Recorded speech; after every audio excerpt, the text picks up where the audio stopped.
What's up, everybody? Happy Friday night. TJ Chillot here, voice of the Charlotte Checkers. And boy, it was a big week. What's up, everybody? Happy Friday night. TJ Chillot here, voice of the Charlotte Checkers. And boy, it was a big week. What's up, everybody? Happy Friday night. TJ Chillot here, voice of the Charlotte Checkers. And boy, it was a big week. What's up, everybody? Happy Friday night. TJ Chillot here, voice of the Charlotte Checkers. And boy, it was a big week. What's up, everybody? Happy Friday night. TJ Chillot here, voice of the Charlotte Checkers. And boy, it was a big week. What's up, everybody? Happy Friday night. TJ Chillot here, voice of the Charlotte Checkers. And boy, it was a big week. What's up, everybody? Happy Friday night. TJ Chillot here, voice of the Charlotte Checkers. And boy, it was a big week. What's up, everybody? Happy Friday night. TJ Chillot here, voice of the Charlotte Checkers. And boy, it was a big week. What's up, everybody? Happy Friday night. TJ Chillot here, voice of the Charlotte Checkers. And boy, it was a big week. What's up, everybody?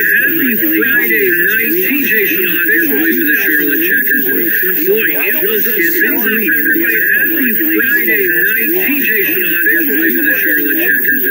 boy, it was a big week. Happy Friday night. TJ Chillot here, voice of the Charlotte Checkers. And boy, it was a big week. Happy Friday night. TJ Chillot here, voice of the Charlotte Checkers. Boy, it was a big week. Turn around and go on the road. As a matter of fact, what a diet is one for the months of each one of these races to go on the road. Right after that homestand to start the season, months to go on the road and not really playing the regional rivals of that. Right now, Toronto for two games and then Rochester for a game. So they head to the North Division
as you take a look on the right-hand side, the San Diego Gulls and the San Jose Barracuda. That's right, the Checkers are headed back to Cali. They're going to make a swing of the West Coast to take on those teams this season. So when are they taking on those teams, you might be asking? Let's go ahead and take a look at January, and then we'll lead into February. So January, they're going to spend a lot of time on the road after the Christmas holiday.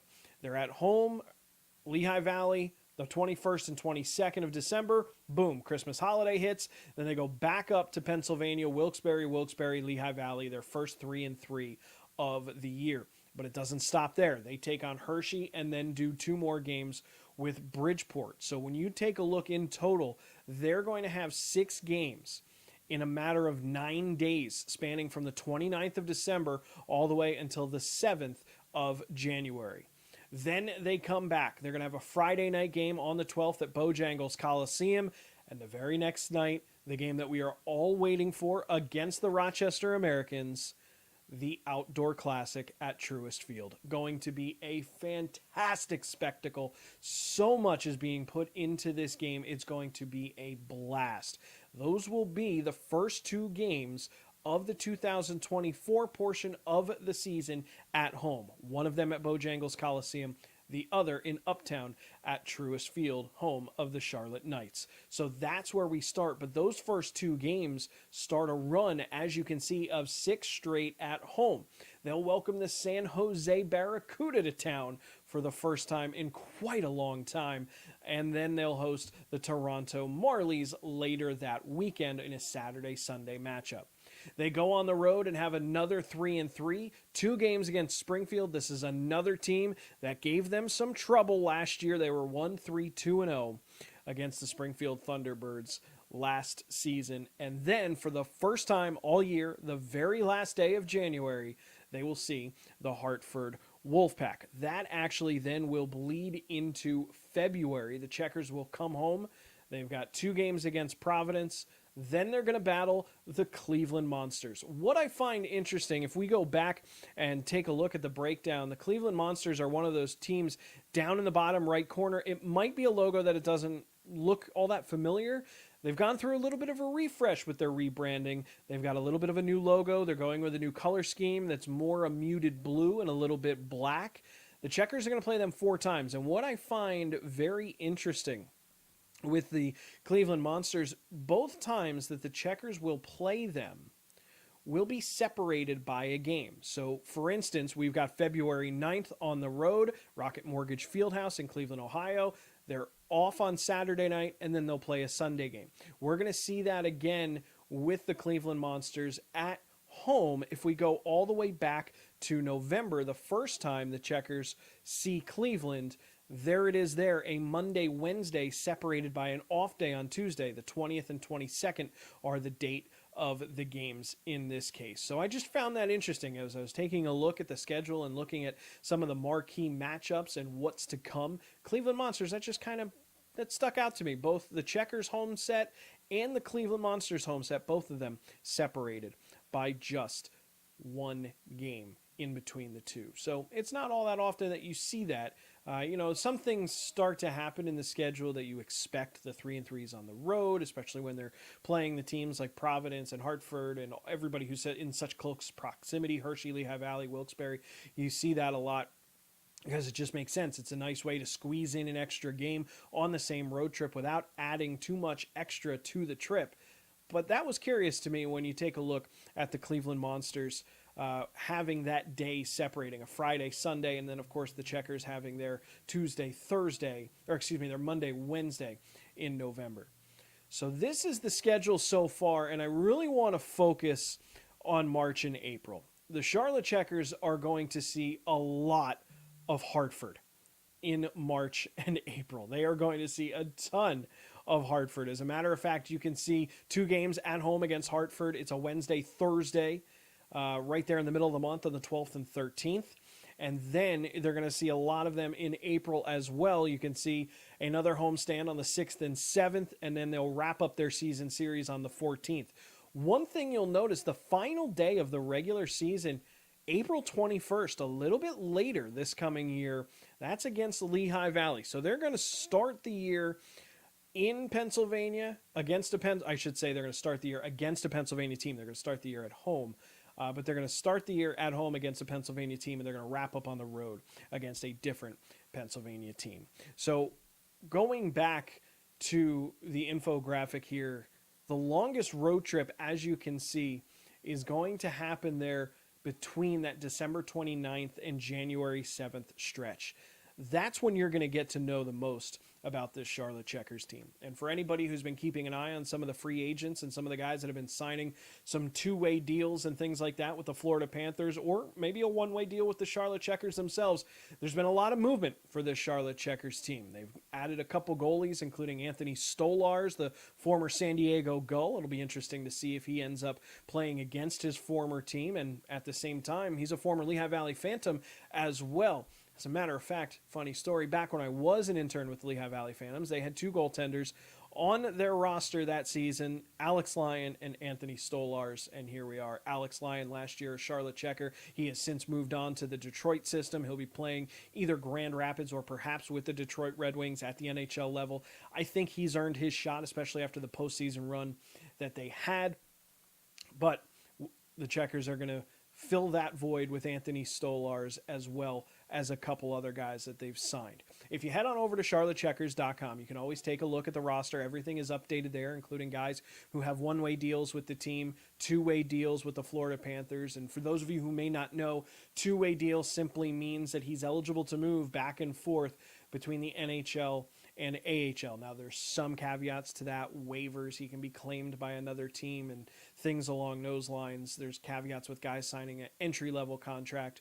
But one-way deal is really what it ties to is money. If you sign a one-way deal with the Florida Panthers, you are going to get a flat salary. Whatever the deal is that you agreed to, however much it is, that's what you're going to get, whether you're playing in Florida or if you're playing with the Charlotte Checkers. If you sign a two-way deal, you basically have $2 amounts based on where you're playing. If you're playing up with the pro team in Florida at Sunrise, then all of a sudden you're going to be making a prorated amount of that contract. If you get bumped down to the Checkers, you'll be making a prorated amount for that contract that you signed. So it's basically two contracts in one. That's what the one-way, two-way means. And there's also entry-level contracts and all sorts of things like that. We could go on about contracts all day, but charlottecheckers.com, that's the place where you can see everything laid out. Some other key acquisitions this offseason include Alex True. He's returning. He spent his time with the Seattle Kraken system. He was out there with the Coachella Valley Firebirds, competed this off-season for a Calder Cup.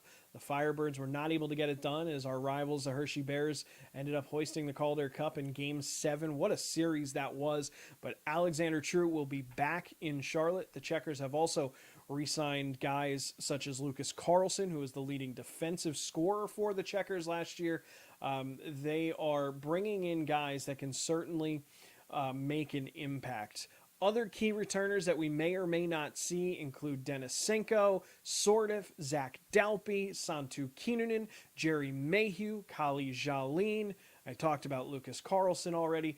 One loss, one of the biggest losses that I've seen so far. And of the key three losses that I think the Checkers have seen, Corey Conacher, he signed a deal in the American Hockey League with Chicago. They are currently unaffiliated, and it looks like they're going to be an independent team throughout the year. So he signed a deal with the Chicago Wolves in the American Hockey League. Logan Hutsko, who received a qualifying offer from the Florida Panthers, it looks like he may be headed to Europe. So I've seen some reports that he might be going overseas to play a little bit of puck over there, but he does have a qualifying offer from the Florida Panthers. If that offer knocked him off his socks, so to speak, then maybe he signs that and returns to the Florida Panthers in that two-way capacity. But easily the biggest loss for the Charlotte Checkers this coming season is Riley Nash. He signed a one-way deal with the New York Rangers for the upcoming season, so he will be in the NHL, and we couldn't be happier for him to get that full-time playing time. But he was the team's leading scorer last year. He was a pseudo-captain in place of Zach Dalpe, who spent a lot of time up with the Florida Panthers at the NHL level. Nash is certainly going to be missed, and good for him getting that one-way deal this year. He is on a two-way deal Next year, he'll be eligible to go back and forth. At that point, he'll be 34, 35 years old next year, so it'll be about time for him to maybe assess what's next. But if he has anything, even partial amount of success that he had last year, his career could be going for another 3, 4, 5 years down the road. Easily the biggest loss so far for the Charlotte Checkers. So let's go ahead and take a look at the schedule one more time, and I want to talk about some of the teams. When you look at matchups last year, the Checkers had a very good record against their division, against their divisional opponents. We talked about Bridgeport. The Checkers went 3-1, 0-2. We talk about Hartford. They went 5-2, 1-0. Hershey, the team that ultimately ended up being the best in the American Hockey League last year, the Checkers were 5-3, 0-0. Now, this is just talking regular season. Of course, we know how the playoffs went against Hershey, only getting that one win and not able to make it to the Eastern Conference Finals. Lehigh Valley, they were 4-4 against, again, just during the regular season. The Checkers knocking out Lehigh Valley in that 3-game set at Bojangles Coliseum, the first round, the Atlantic Division semifinals, as it were. Providence was a team that really gave them fits. They were 2-5, 1-0. Springfield, another team that they struggled with, 1-3, 2-0. On the other side, when you take a look at Cleveland, they were 3-1. They'll see them 4 times this year. Rochester, they split 2-2. And Toronto, they were 3-1. One thing that's interesting that you won't see, no Utica this year, no Syracuse this year. Traditionally, the Checkers have played a lot of that North Division. Maybe not Belleville, not Laval, and even Toronto 2 years ago. They didn't play Toronto 2 years ago, but they did play them last year in that 4-game set. So no Utica, no Syracuse. In place of them is San Diego and San Jose. If you think back 2 years ago, the Checkers, they played around in the Central Division, took on the Texas Stars for 4 games, 2 out in Cedar Park, Texas, and then 1 here in Charlotte. So the schedule is a little bit different this year. You know, it's nice to see some of those teams that you don't traditionally see, especially those West Coast teams, because it's just a little bit more experience for some of these guys playing different systems and playing teams from across the United States. So it's pretty cool to take a look at that. But when you look around the division, the whole reason I'm bringing up their records against teams last year, there's been a lot of changes in the Atlantic Division. When you talk about Bridgeport, they are without Andy Andrioff. He's on his way to Europe. Chris Terry had his contract terminated. It sounds like he might be on his way to Europe. And when you talk about the Bridgeport Islanders and their leading scorers last year, guess who's right there at the top? Chris Terry and Andy Andrioff. Terry was the overall points leader. Andrioff was their leading goal scorer. So the Bridgeport Islanders, a team the Checkers already had some decent success with last year, are going to be without their top 2 scorers. Now, of course, they have a pipeline just as much as anybody else. They're going to be, pumping guys through and bringing guys up through the system, so you never know who's on the cusp. I'm not sure about Corey Schneider. He's certainly one of the older guys in the league. He was 35 last year, so he might be getting ready to hang him up. I haven't seen if he's signed anywhere, whether it's here in the States or perhaps overseas. But let's say that he ends up, hanging him up. You're still going to have Jakob Skarek in goal for the Bridgeport Islanders, and he's certainly been a tough customer. He's been a little bit up and down. The Checkers have shelled him a couple times. The Checkers have also been shut out by him a couple of times. So he kind of has his ebbs and flows as he's a younger goaltender and will start to learn the game and move up a little bit more and get a little bit more comfortable in the blue paint. But that's what's kind of going on with Bridgeport, a team that missed the playoffs last season. When you look at Hartford, this is a team that was 5th in the division, ended up making the playoffs as that 5 seed. They were a team that really couldn't get their stuff together early in the season. Unlike Springfield and Hartford both started off slow, but Springfield, as I mentioned earlier, they were more injury related. They were more call-ups to the St. Louis Blues. That was really affecting their overall play. Hartford just really was a chemistry thing, in my opinion. They just couldn't quite find what lines worked, what was clicking, what was working. They just weren't getting it done in that regard. They blew it up at the trade deadline and got rid of some pieces. They brought in some other pieces. They're going to be a tough customer this coming year. When I look at the Hartford Wolfpack and I look at the roster, some of the guys that are coming back, I think of Zach Jones, the large defenseman on the back end, 6'4" plus, certainly a good puck-moving defenseman too at that size. Usually when you think of a big D-man, you're thinking he's just stay at home, he's going to shut it down. Not necessarily the case here. When you look at Anton Bleed is coming back as well. He was one of those acquisitions that they got at the deadline. Now, they did lose Laurie Paju-Niemi. They lost Cooper Zek, who they traded for with Lehigh Valley midseason, if I'm not mistaken. Cooper Zek is heading off to Europe, as is Paju-Niemi. It'll be interesting to see what Hartford does in goal. You know, they lost Keith Kincaid before last season, who went on to Providence. So it'll be interesting to see what they do. They do have Tyler Wall still in the system, but it'll be unique to see what Hartford does. They finished 5th in the division last year. Checkers, again, 5-2-1-0, but they certainly got things going, the Hartford Wolfpack, towards that back half of the year. And that's the time that the Checkers are going to see them a lot. Remember, if we take a look at the second half of the season here in February and March, you can see there's a few Hartford matchups there, particularly the 2 in March on the 12th and 13th. And then if we go to April, we see them 3 total times in March and April. So right around the time last year that they started getting pretty darn good, that's when the Checkers are going to see them again this year. It'll be interesting to see if they're as active at the deadline trying to make that playoff push. Elsewhere, the Hershey Bears, the Calder Cup champions. Congratulations to them. They knocked the Checkers out in the second round, the Atlantic Division semifinals. Yeah, the semifinals. I think I said semifinals a couple minutes ago as the first round. That was the quarterfinals, quarters, semis, and then finals. So they knocked out the Checkers up in Hershey. Charlotte did get that good game number 3 victory. That was the first game on the road in Hershey. They ended up getting the win that night, and it was a fun game. It was a lot of excitement at Giant Center, and of course the Checkers, they dropped 2 at home against Hershey, but this is a team that Charlotte went 5-3-0-0 against, and when you take a look at their losses, this is a team that has been severely affected by guys just flying the coop. Sam Annis heading off to Europe. I think a lot of Checkers fans are. He has been an absolute nightmare, whether he's playing for the Springfield Thunderbirds, whether he's playing for the Hershey Bears. Sam Annis has absolutely lit up the Charlotte Checkers in the past 2 seasons. So he's off to Europe, and I think that might be a little moment for the Charlotte Checkers. They don't have to deal with Sam Annis.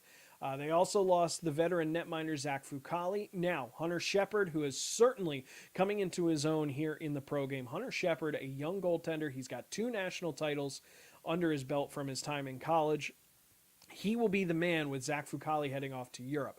They also lost veteran Shane Gersich. He headed off to Europe, as did Henrik Borgstrom and Mason Morelli, who got a 1-year deal with the Vegas Golden Knights.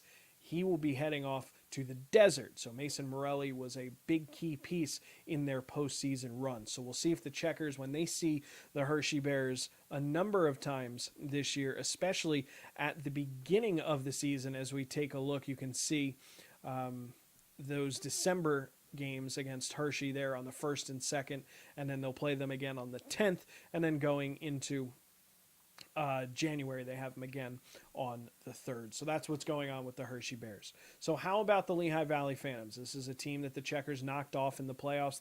They were 6th in the division to finish the year. Charlotte splitting 4-4 in terms of the regular season matchups last year.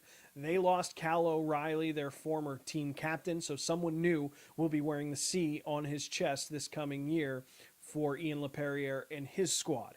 Kevin Connaughton, another veteran, he has flown the coop. He's actually gone to the LA Kings on a 2-way deal, might end up playing in Ontario, might end up getting some time with the LA Kings at the NHL level. And they also lost Hayden Hodgson.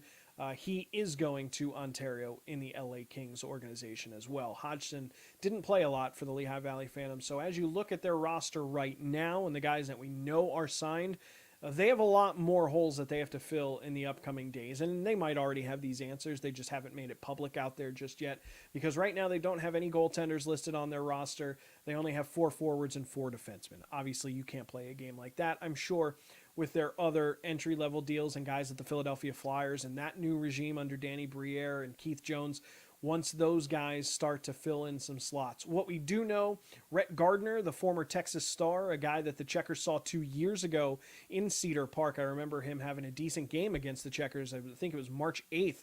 That would have been back in 2021.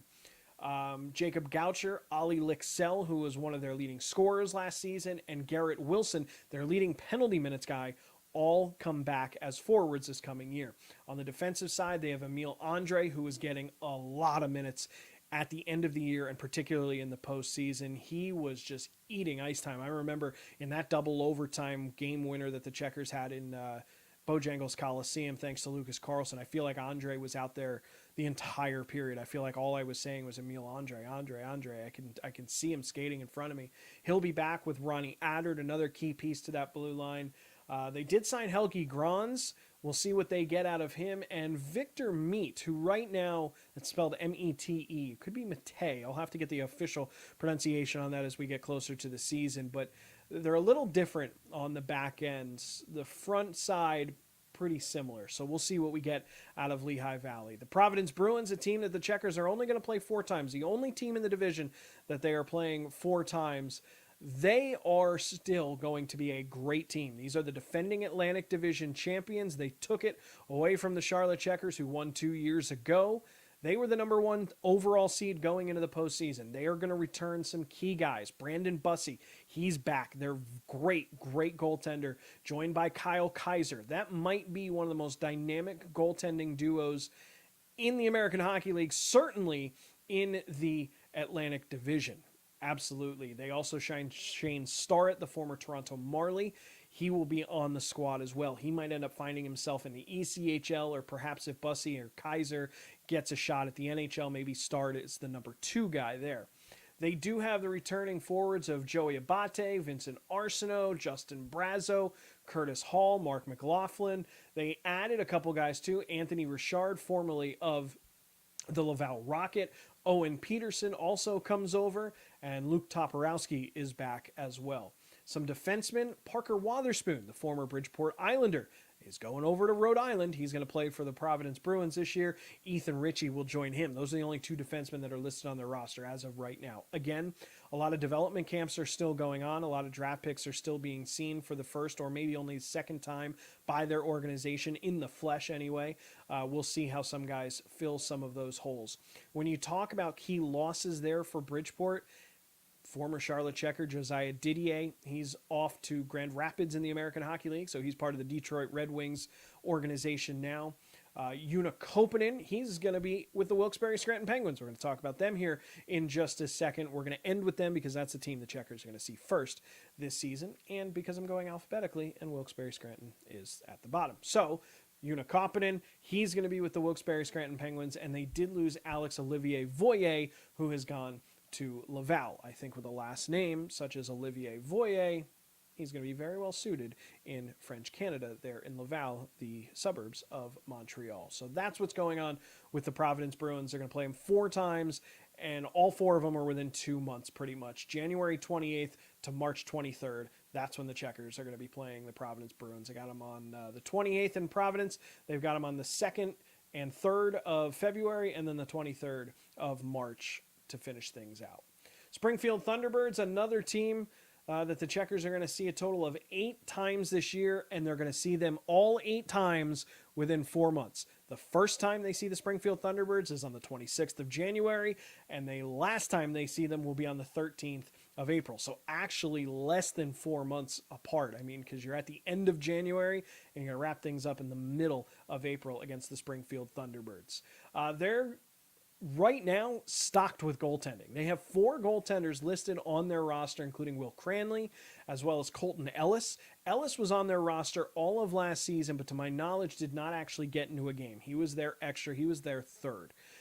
Malcolm Subban comes over from the Rochester Americans. That was one of their big additions this offseason thus far. And they also have Vadim Zarenko. We saw Varenko a couple of times last year suiting up for Springfield. As for the forwards and as for the defensemen, Mikhail Abramov and Sam Bitten return, as do Zach Dean, Tanner Dickinson. But they add Adam Gaudette, formerly of the Toronto Marlies. Hugh McGing and Matthew Pekka also come back. They did also add Zachary Bolduc, a youngster. Yes, he is related to Samuel Bolduc of the Bridgeport Islanders. On the other side, defensemen, almost an entirely different defensive core. New names include Duzak, Gaudet, Jacobs, Kalinuk, Loof, Malmstrom. All these guys are brand new, including Hunter Skinner, who came over from Hartford. So as you can see, there's a little bit of in-division movement going on so far. When you talk about Hunter Skinner, former Hartford Wolfpack guy. When you talk about Hayden Hodgson, who is going over from Lehigh Valley, and just some of these guys who are kind of moving around, you're seeing a lot of in-trading that's been going on. And last but not least, we'll take a look at the Wilkes-Barre Scranton Penguins. They are loading up on forwards. As I take a look at their roster, they have a number of forwards, and many of them are returning. Justin Adamo, Corey Andonovsky, Rivas Ansones, Jordan Frasca, Ty Glover, all guys that are coming back. We talked about the addition of Una Koppinen. So Koppinen is coming on board, as is Matt Philippi. He'll be coming on board as well. They still have Samuel Polan, where they have Valtteri Puustinen, Austin Rushoff, the former Hartford Wolfpack and Central Michigan Bronco. He'll come over. Lucas Sveshkovsky, Evan Vierling, and Radim Zahorna, all returning for the Wilkes-Barre Scranton Penguins. This is a team that the Checkers were 5-2-0-1 against last year. We'll see how they do this season. They're going to kick things off against the Wilkes-Barre Scranton Penguins at Bojangles Coliseum on the 13th of October. Opening weekend, as we take a look one more time, dive in on that 7 o'clock start for the Wilkes-Barre Scranton Penguins on Friday, and as always, Saturday games, 6 o'clock. When we take a look at some unique timed games, I'm going to go through the schedule again here. Toronto, a Saturday 4 o'clock game. Also a Sunday 4 o'clock game. Both of those on the road against Toronto. White on the road, red at home. For the Charlotte Checkers, some unique games. When you look at November 25th, that's Black Friday. November 24th, that's Black Friday. That's a 4 o'clock game. And 24 hours later, it's a Saturday, which is traditionally a 6 o'clock game. This one's going to be a 4 o'clock game against the Wilkes-Barre Scranton Penguins as well. So keep an eye on the schedule. Make sure you're keeping up to date with the Charlotte Checkers by visiting charlottecheckers.com, following us on all the social medias, including the brand new Threads. I'm on Threads. The Checkers are on Threads. So if you're an Instagram, Facebook, Meta user and you like Threads, check us out over there. Plus, of course, we have TikTok. We've got Twitter. We've got everything. And it's easy to find all the information that you need. charlottecheckers.com, always the best place to do it. Tickets are available for select games, so you can always call up and get your season tickets. There's still some great deals going on for season tickets as well. So we'd love to see you out at Bojangles Coliseum this coming year. But I think that kind of does it. I want to touch base with the infographic one more time, make sure that I didn't miss anything. We talked about taking it outside with the Queen City Outdoor Classic. We talked about all of the games occurring on what day. I do think this is great. It's a holiday. Checkers playing on Thanksgiving, right around Christmas, and of course, St. Patrick's Day as well. If we go to our list of games, March 17th is going to be a Sunday this year. The Checkers are going to be hosting the Springfield Thunderbirds in a 1 o'clock game on that particular day. And it's pretty cool because when you look around, they're also going to be playing, if you go back to January and you take a look at their list on January, they're going to be playing New Year's Eve in Lehigh Valley. I know that's something that the city of Allentown has really embraced over the last couple of years. Lehigh Valley's trying to make it a tradition, much like the Checkers have made it a tradition to be playing on Black Friday or to be playing on St. Patrick's Day. Lehigh Valley's doing the same thing with New Year's Eve, and it's becoming some of their better attended games for those nights. And the Checkers are going to have the opportunity to be playing there, the third game of a 3-3 with Wilkes-Barre Scranton back-to-back, and then Lehigh Valley. The good news is with those 3-3s, they're not too bad because Wilkes-Barre Scranton to Allentown, it's a matter of an hour. Just go straight down 80 to 33, up 22, and boom, you're done. You're there. It's a very easy trip. So it's not like some of the 3-3s that we saw last year where they're doing one Hartford, one Providence, one Bridgeport, and just bam, bam, bam. Yes, those are shorter commutes as well, but when you got to go from one to the other, it's a lot harder than if you're just doing 2 games against one and then a real quick short trip and wrapping things up against the other. So that's what's going on. If you got anything, if you want to touch base with me, you want to chat, find me on all of those social media outlets as well. I'm on Facebook, I'm on Threads, I'm on Twitter, I'm on Instagram. Shoot me a message. If you've got questions, if you want to know what's going on, I'm more than happy to talk with any of you at any point. Just look me up. Too simple. It's too simple to get a hold of me and ask me any kind of questions that are coming. as the team gets ready, as we get set for spring training, I guess we can call it spring training. We'll call it training camp in the fall. Why not? As we get ready for training camp coming up, I'm going to go ahead and jump on to a couple more of these. We'll talk about some of the players that the Checkers have signed. We'll talk about some of the early success stories, whether that's guys staying up with the Florida Panthers who got their shot and made the best of it, or we'll talk about some of the success stories the other way, some of the guys that are going to be staying with the Charlotte Checkers because they got their shot. Maybe they were with the Florida Everblades and they decided, you know what, I'm AHL quality, and they had a great camp. We'll talk about all those guys. We'll start to take a look at this roster as it begins to take shape, and we'll move forward from there. Thanks for joining me. It was a great time. Head to charlottecheckers.com. Look up your tickets. Make sure you check out the schedule. Get to know it. It's going to be here a lot sooner than you think. My name is TJ Chillot, voice of the Charlotte Checkers. Thank you so much for joining me. We will talk to you all next time. Right around the corner is Charlotte Checkers.